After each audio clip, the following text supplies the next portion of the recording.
What's up, everybody? It's Greg. Been a while since I put out an update. You'll notice they're going to come fewer and fewer. I'm starting to work out a little bit and trying to get in shape for. I want to do a hike that's like 200 miles long. So for the past 2 weeks, I've been going out hiking more and more often. So I'm just more enjoying coming in here, sitting, relaxing, looking at my tanks. And I come in thinking I'm going to do a video and sit down and just kind of stare off at what's going on in the tanks. I like watching these guys, White Cloud Mountain minnows. Had these guys for a long time. I got a batch of like 10 of them for like $1. They were selling them as feeders. This is like 10th generation or something like that. They breed so prolifically. I've given so many away. Beyond that, that's my tank with all my caves in it right now. I actually moved one of my male bristlenoses in from this tank over here. And he has been in here now for about 3 weeks. And then the other day I pulled my female. Yeah, kind of helps if I don't hit the little button on the side that shuts down the program. But I put a female in here just 2 days ago. And that female is the female that was over in that tank in the right hand corner on top. She has bred with the male that was in that tank. But it's been a while since she's bred. But this male is a slight bit larger than her, even though I think she's older. But she seems to be enjoying having the space to be able to move around a bit more. Hoping to get some fire out of there. But let's move on to this tank over here. This is what I put those baby bristlenoses in a while back, and there have been 2 spawns of one spawn definitely. I think there was a second spawn. I'm not positive, but you can see the size of some of them. This guy right here is one of the ones that I put in at that day. And then this is the size of the next batch that came out. And then, oh cool. I'm stoked about this. There was albinos. Where'd it go?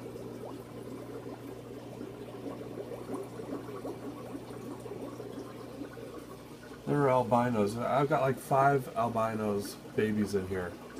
So all the other ones I am going to be taking up to the pet store. I might keep a couple of them and grow them out, see if I can get a couple more females.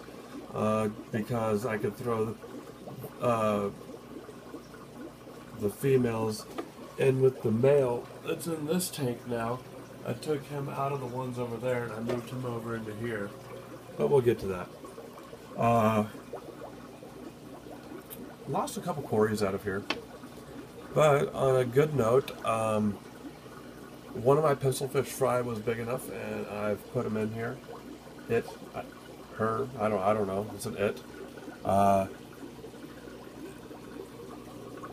don't know exactly where it's at. I try to get a picture of it. Oh, here we go.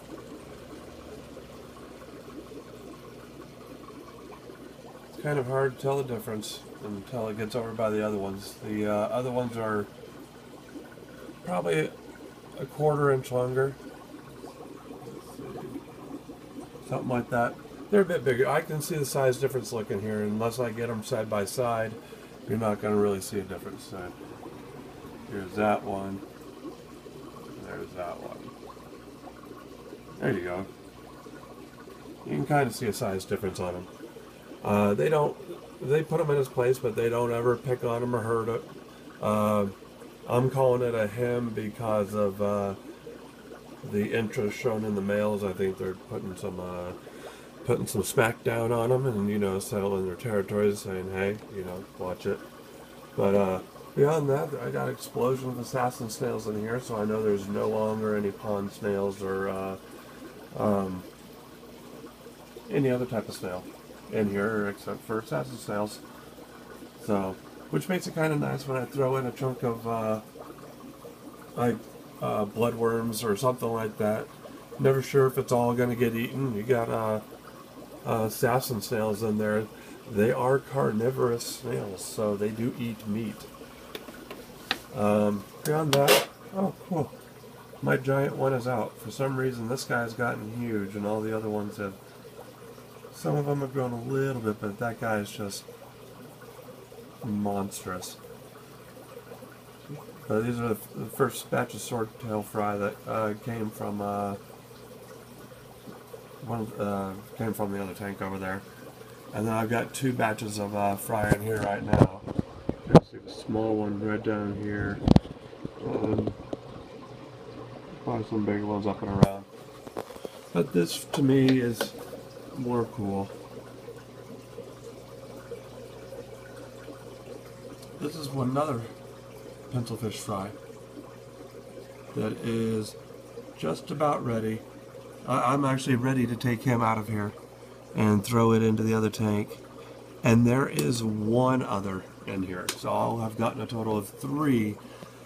But I was very unprepared and figured by the time I got prepared they weren't going to make it. So I didn't prepare and figured they were fry. I figured they were going to die quickly within a day. And you guys have all seen the videos if you watch my stuff. But I really like these fish. I think it's cool that I've got 2 fry. One's in the main tank with its family. Ooh, careful when you keep water on the floor. And 2 fry left in there to move over. One's ready to move over, and then that tank should be empty. Should be. Which is kind of cool. Now that I've moved some... Oh, I'm trying to move these tanks out of here. You can kind of see how I have this tank. This is, I believe this is the first planted tank I ever did. And it's still basically the same setup that I had then. Just things have gotten bigger. This tank, changed it up a little bit, added a little bit more wood. My angelfish are doing good. I think these guys look awesome. That's my first one. So this guy and these 2 seem to be the 2 dominant. But they don't really hang out with each other like if they're a pair. So I'm thinking that they're both male maybe, or maybe they just don't like each other. You know, I'm looking at them wrong. That was my first one. So, yeah, some bold stripes on those 2. Sorry, I'm tired. But I threw the pleco, the male pleco that was in these 2 tanks. I call them those 2 tanks now because there's an aqua bridge between them. And I moved him over into here. So far he's doing good. Last time I saw him he was up underneath the wood. But he's helped clean up the algae problem that's been going on in this tank. I'm going to keep up on the water changes. I don't want to lose another. It's weird. I lost 2 Chinese algae eaters that I had in that tank. I don't know what happened to them. But there's that ram's horn. That snail's alive too. There's a few of them in there. I put them in and tried to take care of the algae, but they weren't doing a good enough job, so I threw the bristlenose in, and now they can deal with those leftovers. These 2 tanks.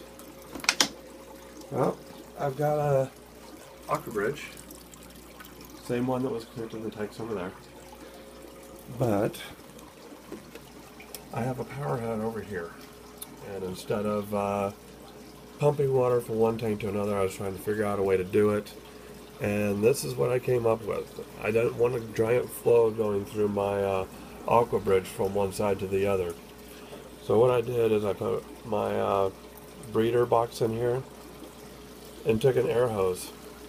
All the air that's going in. Oh, darn it. Now you saw before, it was clear. I was set up so that I'm sucking a small amount of water through it so that it keeps the a small flow going through the aqua bridge. And as you can see, I have one of my puffers living over here. I saw both of the bristlenoses come over to here. I have not seen any fish from over here go over here yet, which this tank needs to get cleaned. But my coolies love it, and so do my glass caps. But I've also seen the coolies over in this tank once or twice, which is very cool. But I got one puffer that's in here, although I haven't seen this one for a day now. So it could just be hiding in the fern very easily, or there's a lot of surface stuff that it could be hiding in. But I'm not sure exactly where it's at. I hope I haven't lost it. I don't think I have. Oh, no, there it is. And then there is one fry that's made it over here. Wow, I didn't realize it was that dirty. Sorry about that, y'all. One fry made it over here as soon as I put in the aqua ridge. And none of the other fish, that's the only fish that's made it over to this side from this tank. Except for all the fish that came through the aqua bridge the first time going through that tank. Shrimp's doing good. Tina Poma's doing great. Still want to get them out of that tank. I moved one of the tanks over here, try to get it some more light. I had a crash in my snail population, and I've had to switch to feeding my my puffers more frozen food than snail. And but good thing is they have basically cleared these two tanks out of snails. The only thing that are left are a couple of the larger ram's horns in here, which learned really quickly to duck inside, and they stay put for the day and move around at night. I know they're still alive because the shells move every day. My river flow tank is gone. Wish I had a light on this tank. There's just a big chunk of wood. There's a whole bunch of that squiggly piece of wood that I had that's been sitting out in one of the crates or something like that for a while here. I got that into some water. Whole top is covered with duckweed and frog bit right now. You can actually see my pothos is grown down. All my plants get is water from my fish tanks, but my pothos has grown down and put off roots in it. Other interesting thing is, so has I think it's an English ivy is what it was. I think that's what it's called when I picked it up. I got it on the day my daughter was born, and I still have it. But it has gone into the water as well, and it is putting off its own roots into the water, which is pretty cool to see. I took most of the big rocks out of this tank and have put in the largest bristlenose cave that I have in here. I have a sponge filter, just air driven right now, going on in here. And I put in like 5 or 6 of the white clouds. I'm going to turn this into my second breeding bristlenose tank. My plan for this one is the albinos. I want to get them a little bit bigger, well, a lot bit bigger, and move them over into there, but I'm kind of reducing how much I have as well. That tank is shut down. I've been meaning to pull that out and get all the crap out of there. Sorry, Lily. Oh, my cat. Besides that, I don't know if I ever showed this tank. Can't really see it. It was just dirt when I put it in there. And I just put in a couple pieces of dwarf hair grass, which it's not a good view of it, but the whole bottom is now covered in dwarf hair grass. I put in a Java fern right there, which came back from basically nothing. It's got these nice short leaves because it gets a lot of direct sun, or not a lot, but a couple hours of direct sunlight a day. I put in a couple other little plants back when it first started. You can kind of see them right up there, but they haven't really changed. They haven't really grown or spread. Only thing different is my jungle vow. has stayed very, very short. Which makes me think I may have actually grabbed some dwarf sage on accident. My rotella that I had in here, which is where I got that stock, and there's another one back there. I had one piece left and I thought it was dying, and I threw it in here. And I think that the base of it finally died. I think I trimmed it just a little too low this time when I took off the those pieces. So, oh well, I like that little tank. When I needed food for my pencil fish when they were fry, all the little critters that are swimming along the walls in there, I'd take a syringe, a turkey baster, suck them in and spit it into that tank. You can see the 80-gallon tank is gone. I sold it to a buddy, $40. Thought, you know, I've had it for almost a year and I never put water in it. Took it down to his place and we filled it full of water that day. Find out where the leaks actually were. I moved some of the betas around. Kind of. I had to. The 80 gallons gone. I got more closet space. Got my tanks in there. 1, 2, 3, 4 little tanks that I had going. Oh no. 2 of them I had going and 2 were going to be set up. But now I'm babbling. So I'm just going to shoot these guys for a second. Have a good one.